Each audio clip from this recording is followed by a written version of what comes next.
saudaraku, hidup kekal itu dijanjikan oleh firman Tuhan ini untuk saudara dan saya yang menerima Yesus Kristus. Yang kita peringati hari Natal ini, yang telah lahir sebagai bayi manusia, firman itu telah menjadi manusia. Ini kalau kita terima sebagai Tuhan dan Juru Selamat, maka kita beroleh hidup yang kekal. Wow, dahsyat ya saudaraku janji Tuhan. Karena apa? Karena kasih. Hanya karena kasih Bapa. Bapa mengasihi umat manusia dan ingin manusia diselamatkan. Shalom saudaraku. Hari-hari ini kita sedang mempersiapkan diri untuk sama-sama merayakan Natal. Ini tahun 2025, ya kita sudah semakin dekat dengan hari kedatangan Tuhan kali yang kedua. Kapan waktunya kita nggak tahu, tapi tanda-tanda di dunia ini menuju ke sana.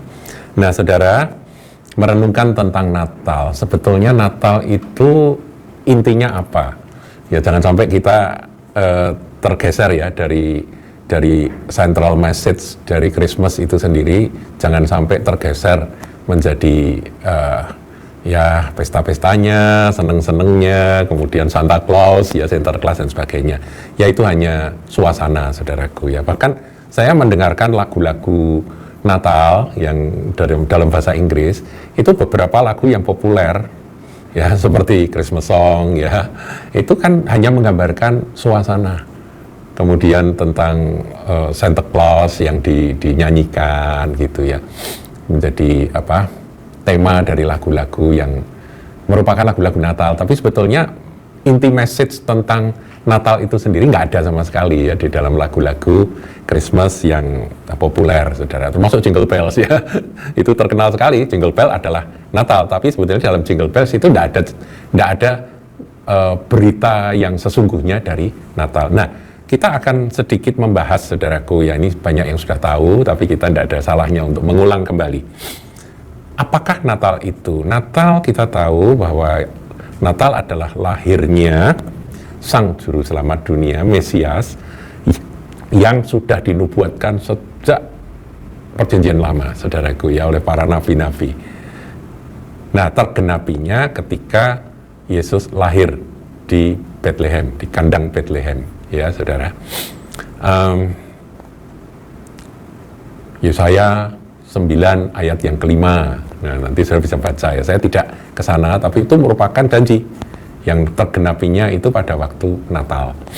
Tapi selain itu saudara, kita juga tahu bahwa ketika manusia jatuh ke dalam dosa dan diusir dari Taman Eden, ada firman Tuhan di dalam Kejadian 3 ayat 15, yaitu ketika Tuhan berbicara kepada perempuan atau Hawa, ya ibu kita, ya Hawa. Karena Hawa itulah yang pertama kali bikin masalah ya. Dia diskusi atau dialog dengan setan, dengan ular tua itu, dan dia tertipu dan akhirnya dia terbujuk, dia memetik akan buah dari pohon pengetahuan tentang baik dan jahat, dan dia memakannya. Dan jatuh, saudaraku ya, kematian datang atas manusia. Dan dia memberikan pada suami, suaminya juga kena ya. Nah sekarang kita lihat, inilah firman Tuhan di ayat 15, Kejadian 3. Aku akan mengadakan permusuhan antara engkau dan perempuan ini. Ya, engkau di sini adalah ular. Aku akan mengadakan permusuhan antara engkau, ular, representasi dari iblis, dan perempuan ini. Antara keturunanmu dan keturunannya. Keturunan itu benih, saudara ya. Zerah itu seed atau benihmu dan benihnya. Keturunannya, jadi keturunan perempuan itu atau benih perempuan itu akan meremukkan kepalamu dan engkau akan meremukkan tumitnya. Nah, engkau akan meremukkan tumitnya ini, kalau kita bayangkan ular itu akan menggigit tumit dari benih perempuan ini, gitu ya.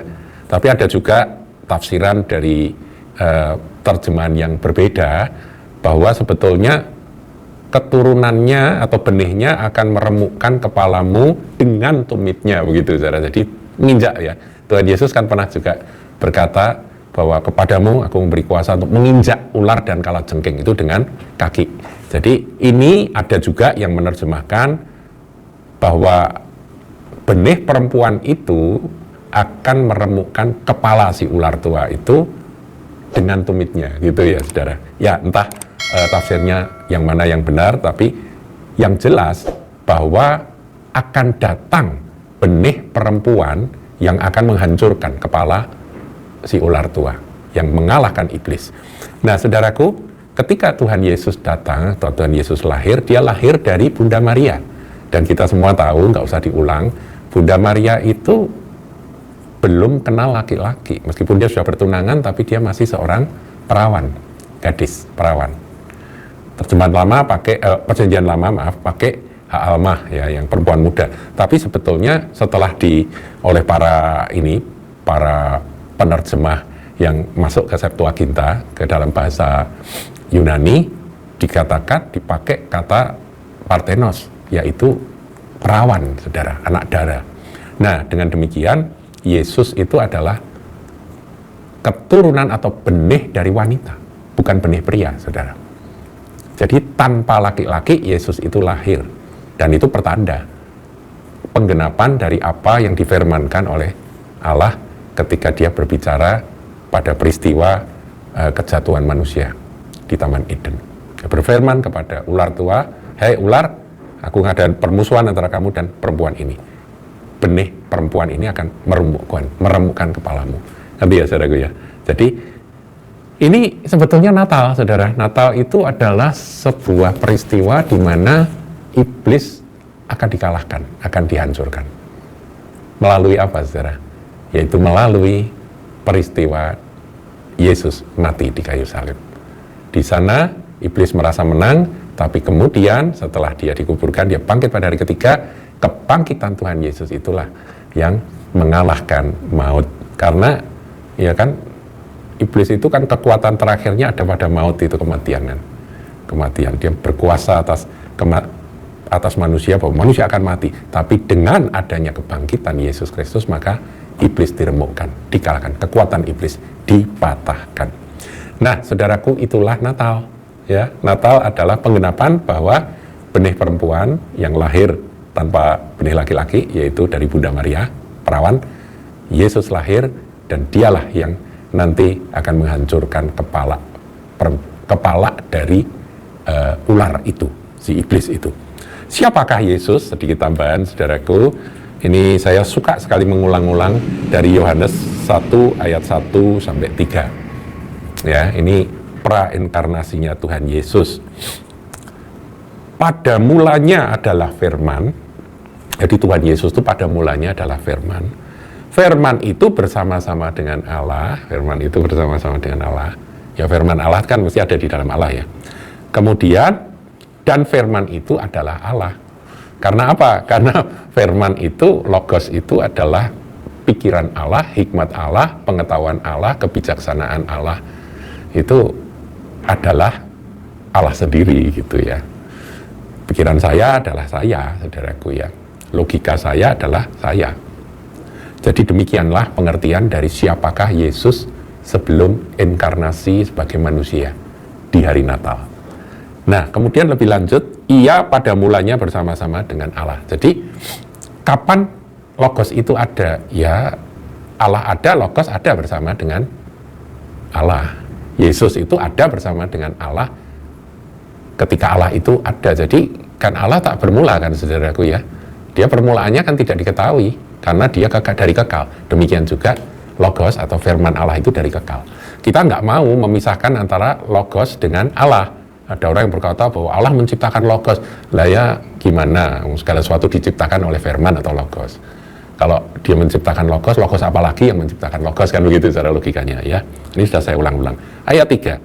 Segala sesuatu dijadikan oleh dia, oleh firman ya. Karena tanpa firman, tanpa dia, tidak ada suatu pun yang telah jadi dari segala yang telah dijadikan. Ini yang tadi saya katakan.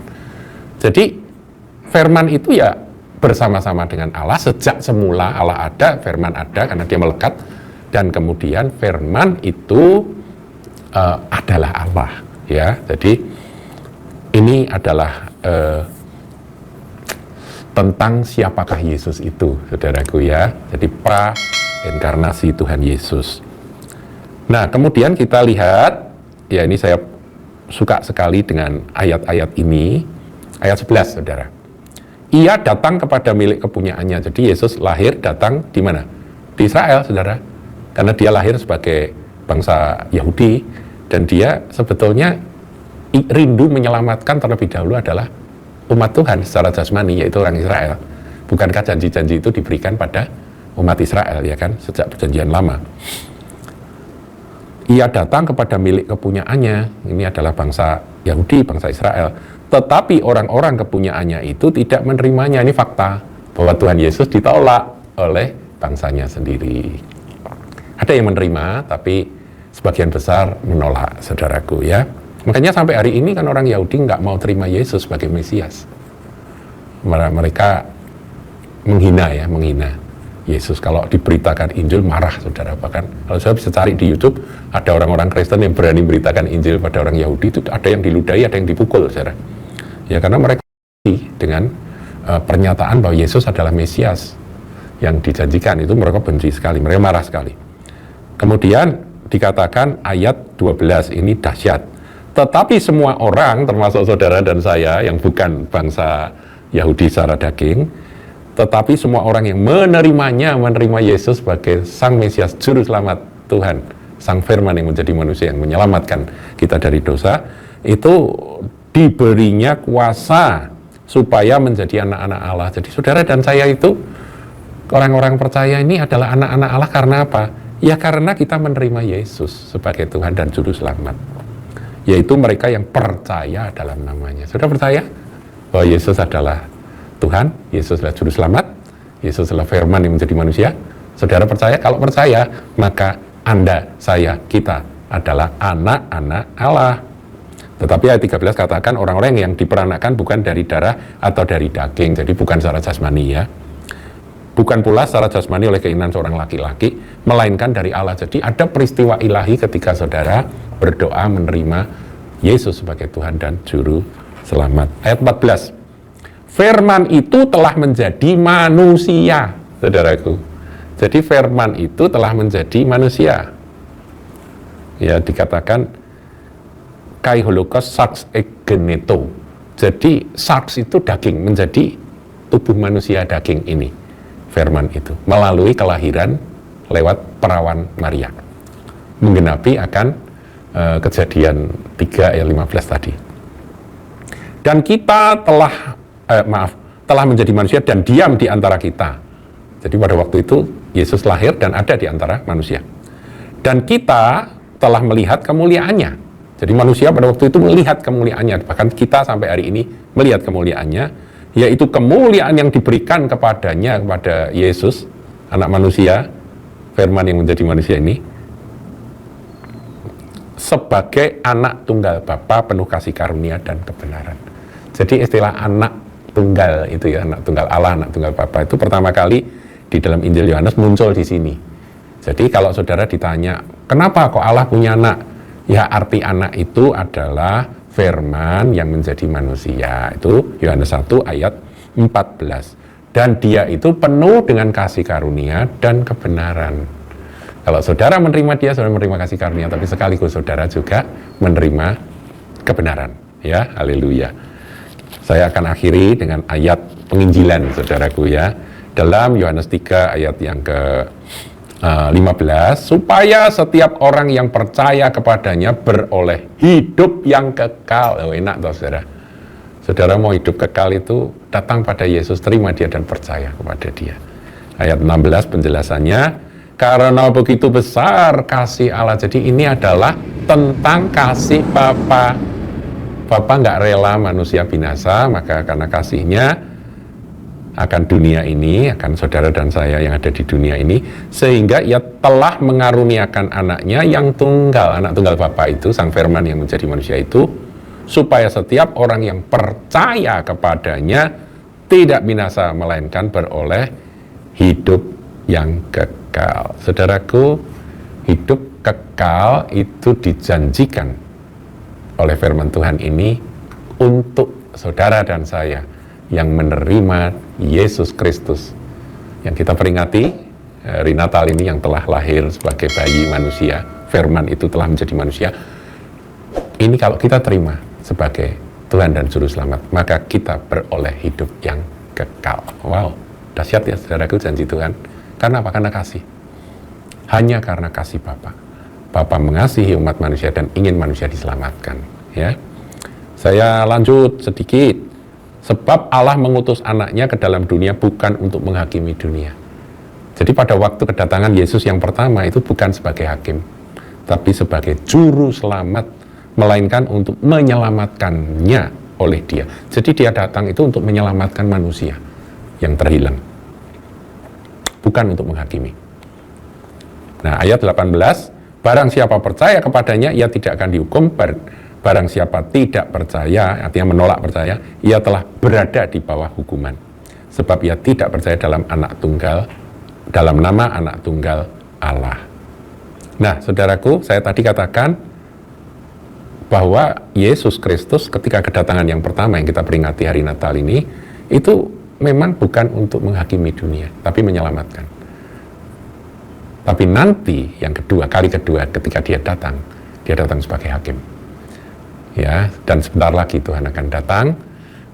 Kitab Wahyu diakhiri dengan kalimat, "Oh, come Lord Jesus." Datanglah Tuhan Yesus. Amin. Tuhan Yesus memberkati. Jangan lupa like, comment, share, dan subscribe channel GKBK Hal Semarang.